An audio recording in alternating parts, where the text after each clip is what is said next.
High বন্ধুরা, আমি চন্দা সাউন্ডের পক্ষ থেকে বলছি। এই যে বাড়িতে বিশ্বকর্মা পুজো হচ্ছে, আর সেট আপ এখনো বার করা হয়নি, মেশিনগুলা শুধু পুজো করা হচ্ছে। আর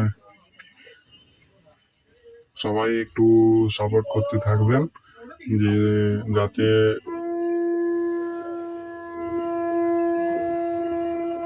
একটা বক্সের উপরে সবগুলো থাকানো আছে মেশিন।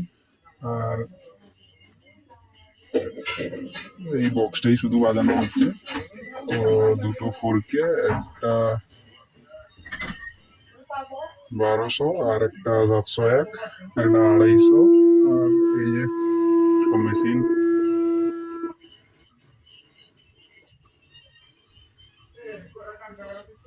এই যে স্টেবিলাইজার, একটা 10 কেবি, একটা 8 কেবি, একটা 3 কেবি, একটা 3 কেবি, দুটো 3 কেবি, আর একটা 10 কেজি।